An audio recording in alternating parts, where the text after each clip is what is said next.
My cheating wife was unfaithful to me. She thought that for some reason I would forgive her, that all the pain and anger could be forgotten in the blink of an eye, as if we were characters in a poorly written farce. But I filed for divorce the next day. Quick, accurate, like a knife blow that cuts through meat and goes straight to the bone. And I left her with nothing. Life seemed like one of those common wedding routines we all know so well. A couple in New York, living the American dream, sharing the joys and challenges of everyday life. Love, companionship, laughter on peaceful nights, plans for the future, at least that's what I imagined. But illusions have a cruel way of shattering, and when they do, what's left is a deafening silence, an echo of shattered trust. I remember every detail of the moment I discovered the truth, every inch of coldness that took over me. You will understand. Please listen to me, she said, with a voice that wavered between despair and cynicism. To understand. I understood everything at that moment. Her nervous looking away, the way she started making up excuses and lies. An empty look, a face that, until then, had been that of a woman I loved with all my heart, now transformed into the face of a stranger, a traitor that I would never have imagined having by my side. Shock turned to anger, and anger turned to something even worse, a cold, calculated determination to leave her with absolutely nothing. It all started with a snap, a small detail out of place. A message seen on her cell phone at a glance, a different smile when talking on the phone, sudden and unexplained departures. Things that anyone could justify as normal, until they were no longer normal.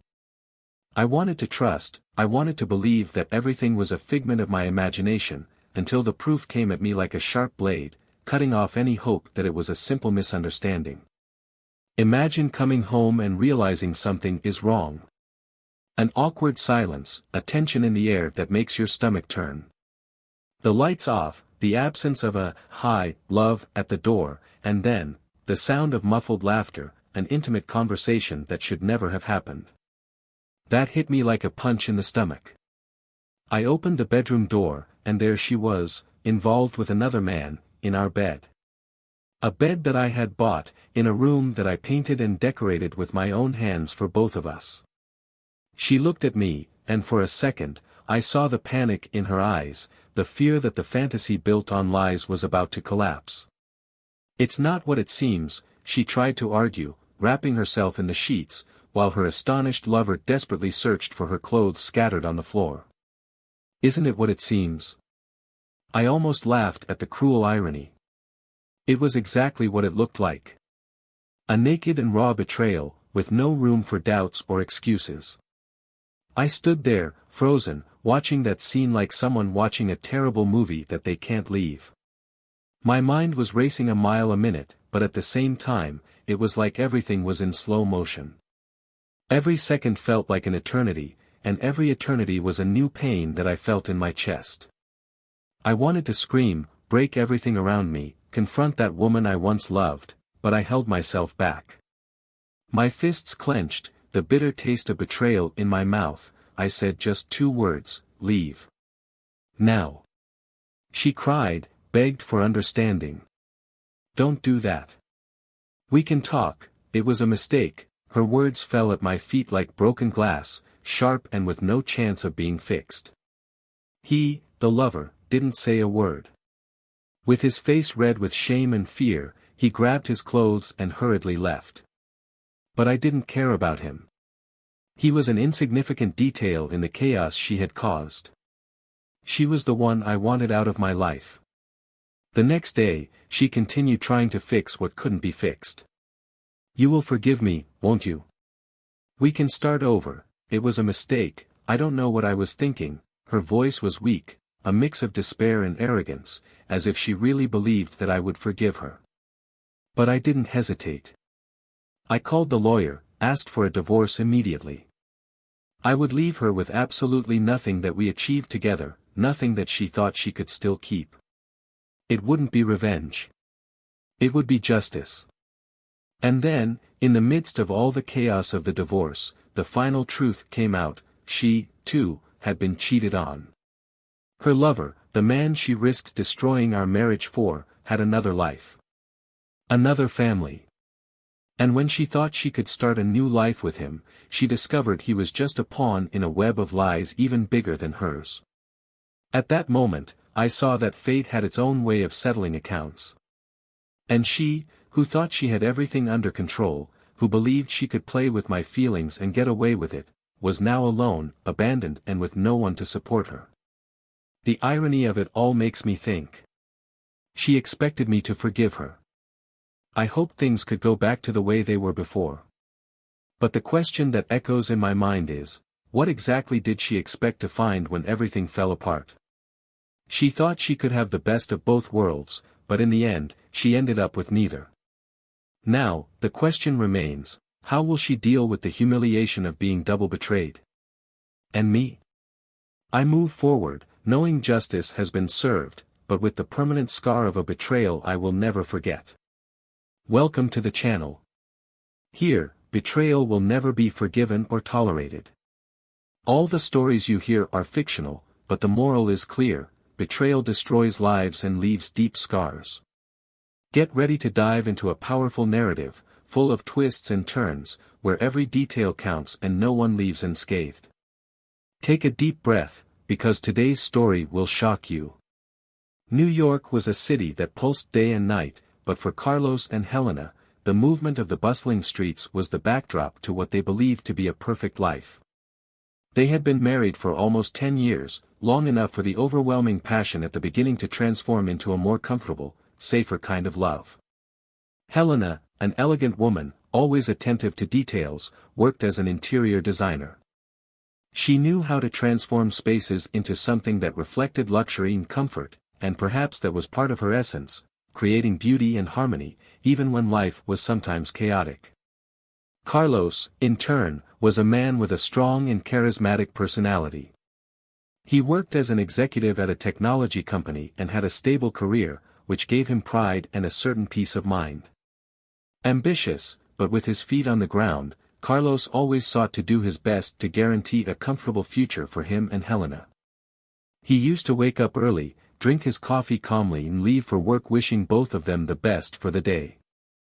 Their marriage had an almost predictable routine, and that seemed to be enough for both of them.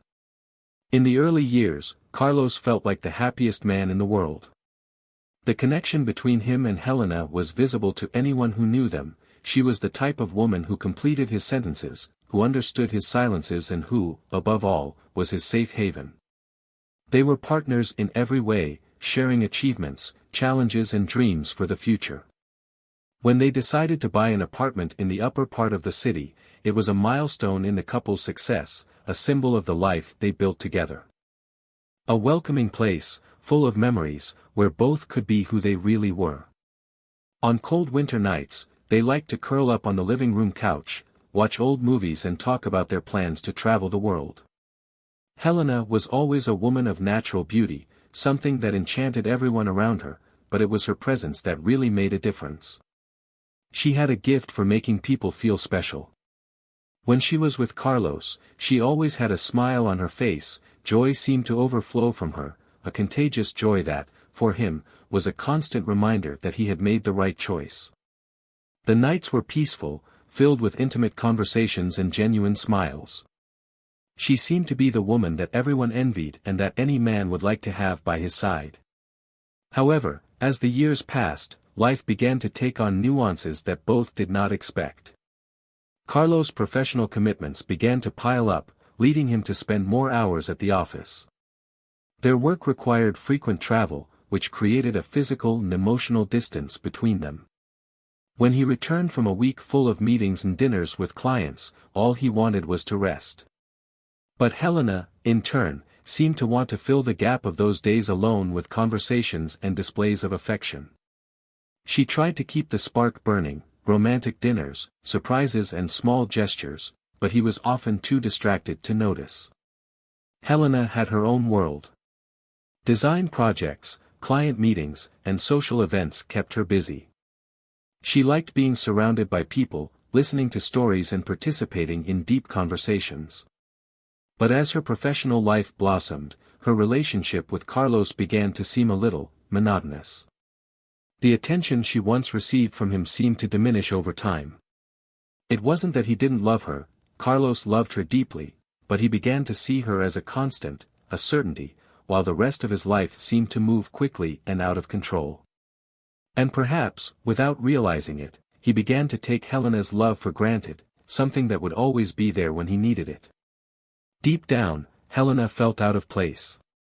Although she knew Carlos loved her, the feeling of being increasingly distant from him made her question what was happening. She wanted to feel that passion again, that feeling of being the priority in someone's life. The nights I spent waiting for him on the living room sofa, listening to the sound of cars passing by on the street, seemed endless. And when Carlos finally arrived home, exhausted from work, they exchanged a few words before he went to bed. Everything seemed mechanical, as if passion and affection had given way to a bland routine without surprises. Carlos also began to feel the weight of the routine. The constant demands at work, the meetings that lasted until late and the endless trips made him unintentionally distance himself from what was most important. He knew he needed to dedicate more time to his marriage, but he always thought that, after a certain goal was reached or a project was completed, he would have time for Helena. It was always later, soon, but that moment never came.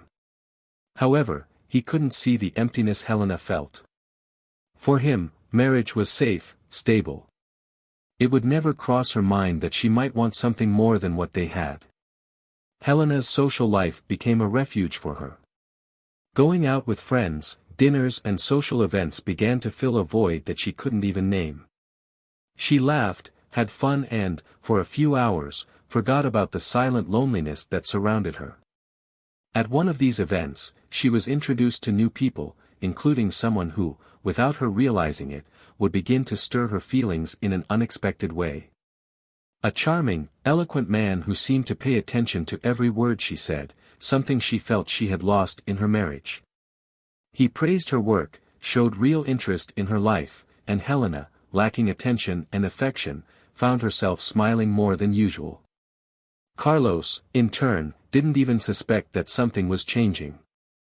On his nights away from home, he would call her at the end of the day, try to talk about how work was, but the conversations always seemed superficial and quick. The emotional distance increased without him realizing it. He believed that Helena was just busy, perhaps just distracted by her projects and events. When he managed to get a free night to stay at home, Helena was already leaving for another event, and he, too tired to argue, just agreed and wanted her to have fun.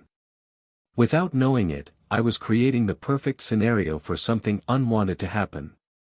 And so, the days passed, transforming what was a solid relationship into something delicate, almost fragile. While Carlos was sinking into work, struggling to keep his career growing, Helena felt increasingly attracted to that feeling of being desired and valued. And like a storm that builds slowly, but when it arrives, destroys everything around it, a decision was being made. A decision that would change both of their lives forever, leaving behind marks that could never be erased. The question was, what would they do when the balance of this perfect marriage was finally broken? Helena began to get more and more involved in social events, those that before were just a way to unwind, now became a refuge, an escape from the silent routine of her home. Carlos was increasingly absorbed in work, so lost in goals, deadlines and emails that he didn't notice the gradual separation between him and his wife. And it was in that interval, in that gap opened by a predictable routine, that Miguel appeared in her life like a storm. Miguel was different from anyone Helena had met in recent years. Charming, engaging and with a confidence that made her feel, in some way, important. He was interested in what she had to say, and, more than that, he seemed to really listen. Helena had never sought anything outside of her marriage, but the attention she received from Miguel was addictive, a type of affection she hadn't felt in a long time. The looks, the prolonged conversations and the chance meetings at events became the highlight of their weeks. Their relationship started subtly. A coffee here, a dinner there. Everything was accompanied by that delicious tension, something forbidden, but at the same time irresistible. Helena felt alive again, the excitement of being seen, admired, desired, made her forget the lonely nights with Carlos. Each meeting with Miguel was a sigh of relief amid the suffocating pressure of his marriage. And he knew it. He knew exactly what to say, how to act to make her want to be close. Over time, intimacy grew, and what was once just words in the ear and discreet touches turned into something more. While Helena tried to balance her double life, Carlos remained oblivious to what was happening. He noticed that she was different, perhaps happier, but he believed this was due to the new design projects and the friendships she cultivated. For him, the marriage was still going strong. He could never imagine what was going on when he was on his trips or long nights at the office. It was on one of those nights that everything changed. A work trip had come up for Carlos, and he was forced to spend 3 days away. Helena knew she would have the house to herself. And this opportunity seemed perfect for something that until then she had tried to postpone, giving in to her impulses. Miguel didn't hesitate in accepting the invitation to spend the night with her. With the apartment empty, far from any possibility of being discovered, the desire contained between the two found its space. The night became filled with laughter, wine and an unbridled passion that Helena hadn't experienced in a long time. Meanwhile, Carlos' trip didn't go as planned. Cancelled meetings and a misunderstanding with schedules meant he was able to return home a day earlier than expected. He was exhausted, but the thought of surprising Helena with his early arrival cheered him up. Carlos imagined himself going home, meeting his wife, perhaps even planning a romantic evening, like they hadn't done in a long time. He drove through the nearly empty streets, the city's cool dawn bringing a sense of tranquility. And when I got home, something was different. The lights were on, the music was playing softly, something rare for that time of day. He opened the door softly, thinking it would be a surprise, but as he walked down the hallway, the tension in the air became evident. Whispered voices and muffled laughter came from the room, and his heart began to pound. Carlos felt the ground disappear beneath his feet when he opened the bedroom door and saw Helena, his Helena, in the arms of another man. Shock took over him. The man, Miguel, was lying next to her, as comfortable as someone who knew he wouldn't be discovered. Helena tried to hide the surprise and panic in her eyes, but it was too late. Carlos stood still, unable to process what he saw, as a million thoughts raced through his mind, each one more painful than the last. Helena stood up quickly, desperately trying to explain the inexplicable. Carlos. I can explain, please. His trembling voice tried to find a foothold, but there was no way to repair what was broken. Miguel, in turn, was speechless, getting dressed as quickly as he could, trying to get out of that awkward and embarrassing situation. Carlos wanted to scream, he wanted to act, he wanted anything. But his voice broke, his hands shook, and he felt his chest tighten to the point of suffocating him.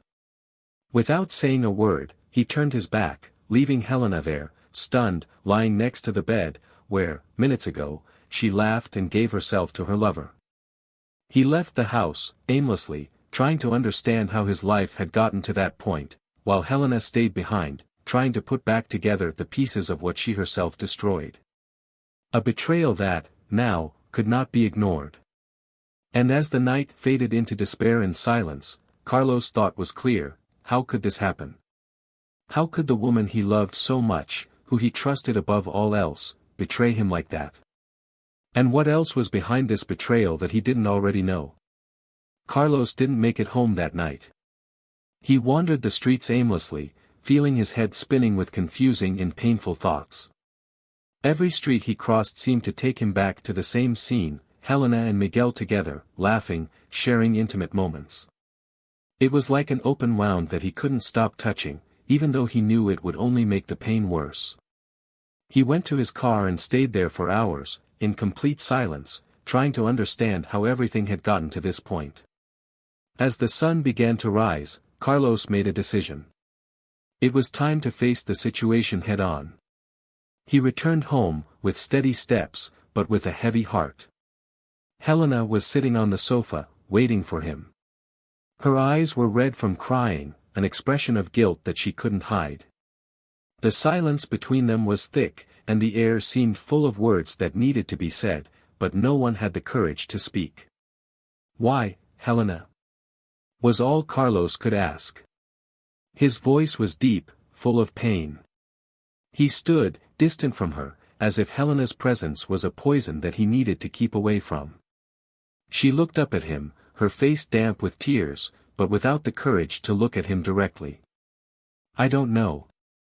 I don't know what happened," he said, stumbling over his words. "I felt like something was missing, that we were losing ourselves. But I never wanted to hurt you, I never wanted you to know." Carlos laughed, a bitter, humorless laugh. "So that was it? A distraction? Just a way to fill the void, without caring that you were throwing our marriage in the trash?" Helena tried to get closer, but he backed away, raising his hand, as if he wanted to physically push her away. "Don't come any closer. It doesn't make it seem like you're the victim here." I'm sorry, Carlos. I know there's no excuse, I know I made a mistake, but, can we try to resolve it? Can we fix this?" Helena begged. She was on the verge of collapse, her words came out quickly, confusedly, as if she wanted to fix everything with an apology in tears. He watched her for a long moment, trying to find some sincerity in her words, some hint of true regret. But all I saw was despair. Desperate to maintain a life that she herself destroyed, a guilt that she now wanted to erase as if nothing had happened. "Resolve?" Carlos repeated, shaking his head. "Do you think that after all this," he hesitated, trying to control the anger that threatened to explode at any moment. "I come home and find you with another man in our bed, and now you think we can work it out?" Helena started to cry, but Carlos didn't let it affect her. He needed answers, clarity, something that could bring a little logic to the chaos that was forming in his head. How long has this been going on?" he asked, his voice carrying the weight of the betrayal that was eating away at him. "A month," Helena whispered. "Just a month. It wasn't something constant. I regretted it from the first time, but I couldn't stop. It was like I was running away from myself, running away from both of us." Carlos huffed, trying to contain the pain that burned in his chest. "So, while I was traveling, working, thinking I was securing our future, you were here, running away. Please listen to me," Helena begged, trying to get closer once more, but he looked away from her.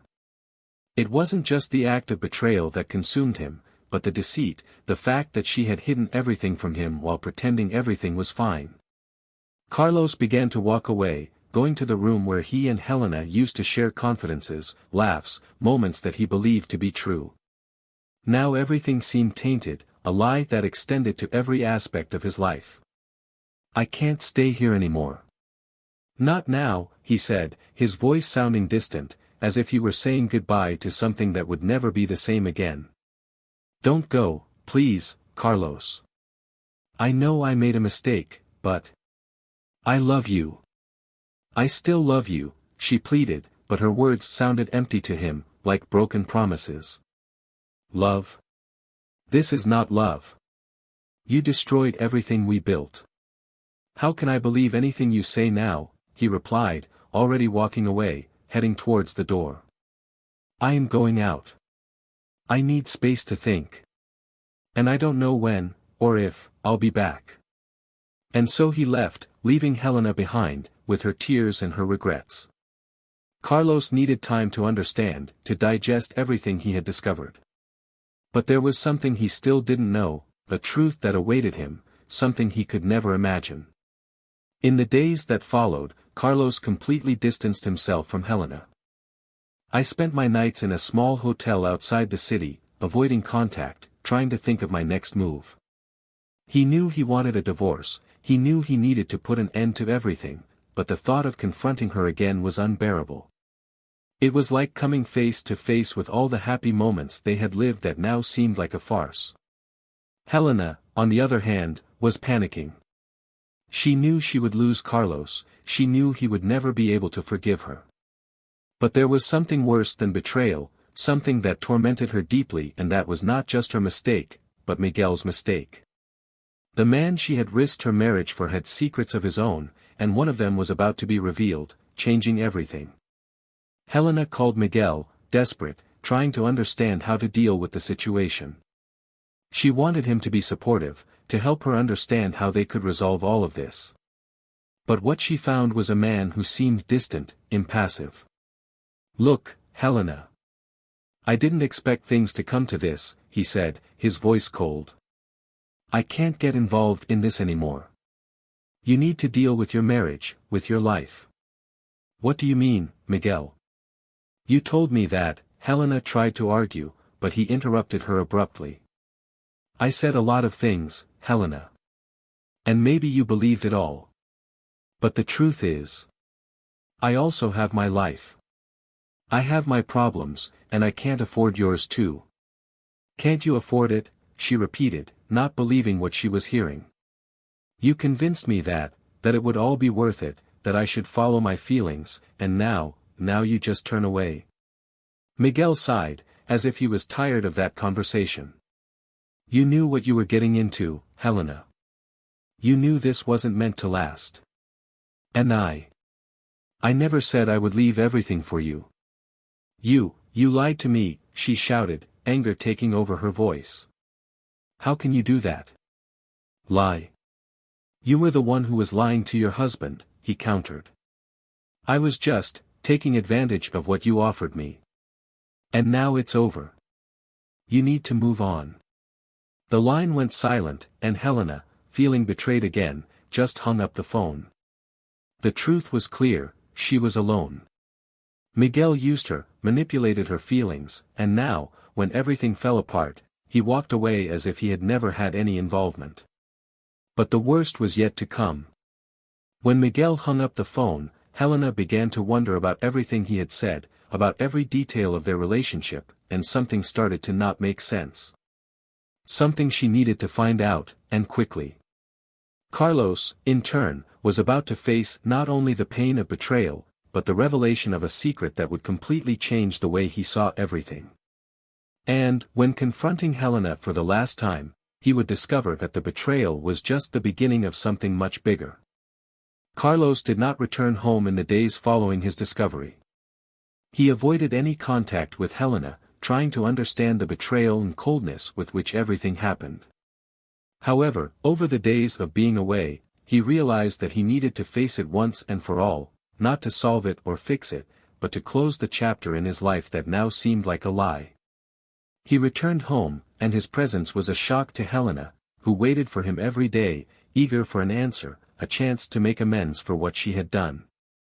But there was a tension in the air, something deeper than just betrayal.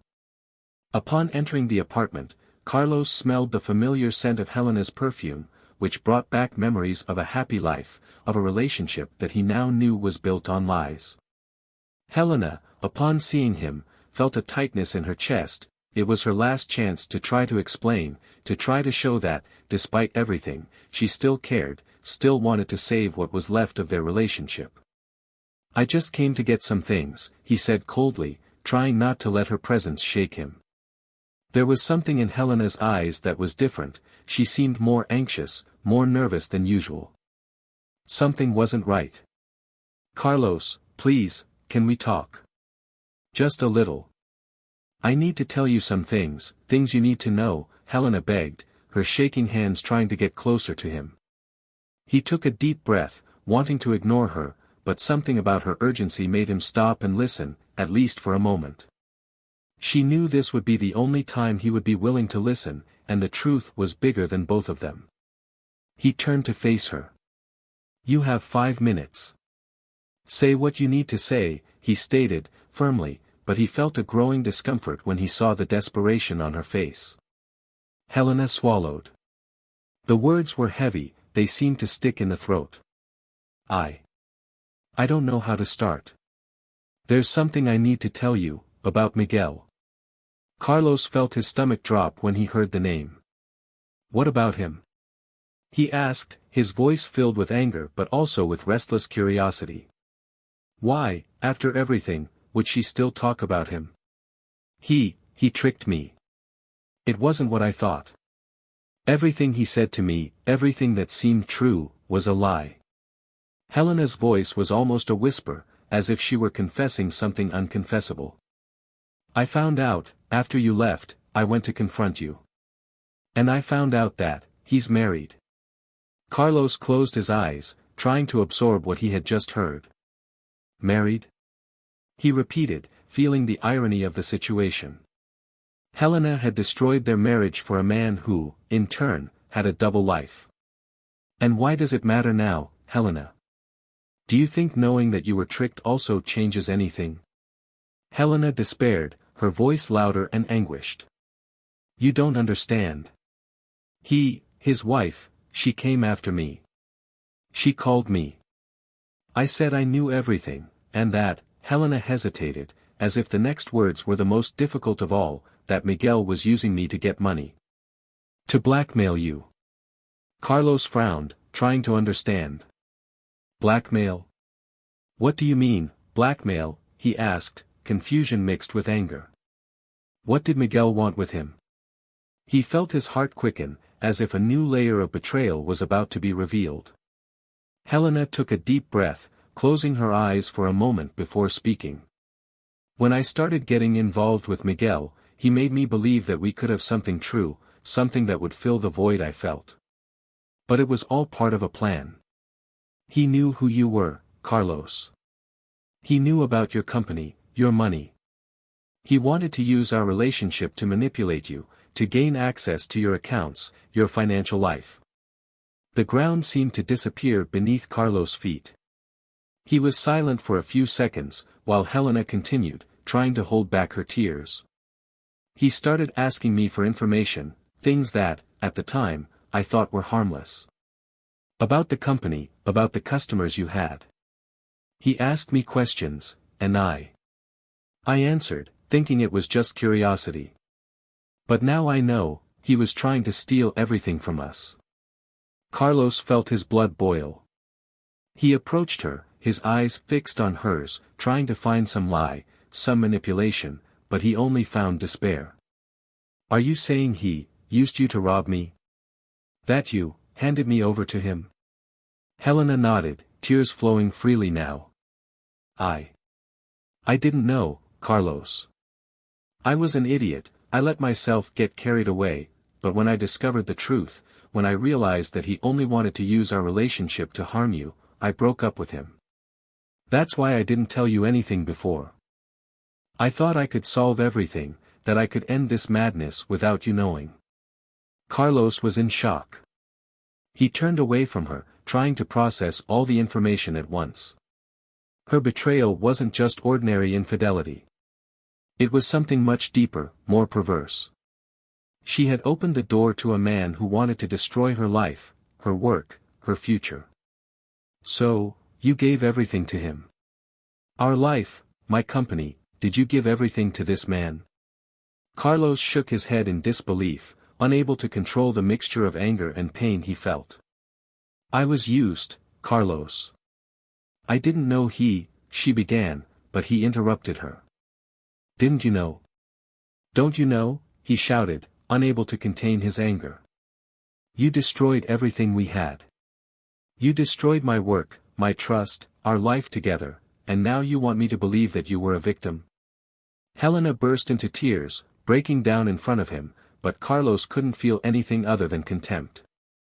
He knew she had made a mistake, he knew she had been manipulated, but that didn't change the fact that she had been the bridge to his downfall. She had allowed Miguel to infiltrate their lives and almost destroy everything he had built. Carlos took a step back, taking the house key that was still in his pocket and throwing it on the table in front of Helena. This is the end, Helena. I can't stay here anymore. I can't look at you anymore.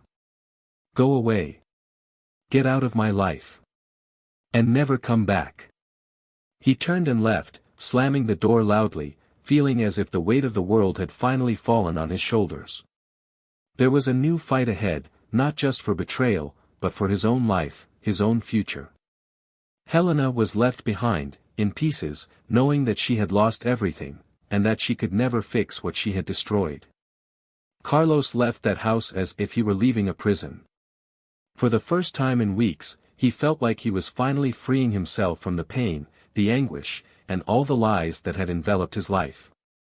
He knew that his battle wouldn't end there, that there would still be a lot to face, the divorce process, the potential financial scam that Miguel was planning, but, at that moment, he was free. Free to start again, to rise again, even if he had to leave behind everything he had built alongside Helena. He immediately hired a lawyer, someone who knew exactly how to handle this type of situation. And, contrary to what Helena thought, Carlos wasn't going to let Miguel get away with it. An investigation was launched, and Helena and Miguel's calls were used as evidence to expose the blackmail scheme. Carlos handed over everything he knew to the authorities and, within a short time, Miguel was arrested, accused of fraud, attempted extortion and misuse of confidential information. For Miguel, who has always lived a life of luxury and manipulation, prison was the end of his illusion of power. The fall was quick and painful, and soon he disappeared like a shadow, without being missed. Helena, on the other hand, was left alone to face the consequences of her choices. The divorce was quick, ruthless. Carlos demanded everything he could, from the house to the goods they had acquired together. And finally, she found herself without the marriage she had once loved, without the lover she believed to be her salvation, and without the financial comfort that sustained her life. She tried to find solace with friends, but quickly discovered that her betrayal had spread like a virus among those who knew her. The judging looks, the whispered words at the parties and events she used to attend, now left her embarrassed and humiliated. She had lost everything and needed to start over, carrying the weight of regret and guilt that would never leave her alone. It was then that she made a decision that was perhaps the only act of redemption she had left, to leave. Helena left the city, looking for a place where she could recover, where she would not be the woman marked by a double betrayal. She moved to a small coastal town, living a simple and anonymous life. I had no friends, I had no contacts, just the sound of the sea, which helped her process the guilt, pain and loneliness she had caused herself. Carlos, in turn, used all the energy he had left to start his life over again. He sold the company, cut the ties that kept him tied to the past, and decided to invest in a new project. With the money from the sale, he created a startup that, to the surprise of many, grew quickly. But, more than his career, Carlos decided to focus on something he had always left in the background, himself. He started attending yoga classes, running in the park, spending more time with friends he hadn't seen before due to work. Each day was a step away from the pain, a step towards a better life. And he allowed himself to open his heart again. He met new people, made new friends and, over time, fell in love again. But this time, in a careful and mature way, learning the importance of valuing yourself and establishing healthy limits. Helena, in her self-imposed exile, lived a peaceful life, but marked by regret. The years passed, and she never heard from Carlos again. Sometimes, on lonely nights, she would find herself looking at an old photo of them together, smiling, happy, before all the storm. And she knew she could never undo what she did, but constant pain was her way of paying for what she caused. And then, one day, Helena received a letter. The sender was Carlos. His hands shook as he opened the envelope, every fiber of his being fearing what would be written. But the content was different from what I expected. There were no accusations, there was no anger. Just a simple message, I hope you're okay. I finally am. I've learned to forgive, not for you, but for me. I hope you find peace and that life teaches you what was hard to learn. See. She held the letter to her chest, feeling a surge of emotion. It wasn't the forgiveness she had wanted, but it was the closing of a cycle. It was a chance to, perhaps, finally leave the past behind.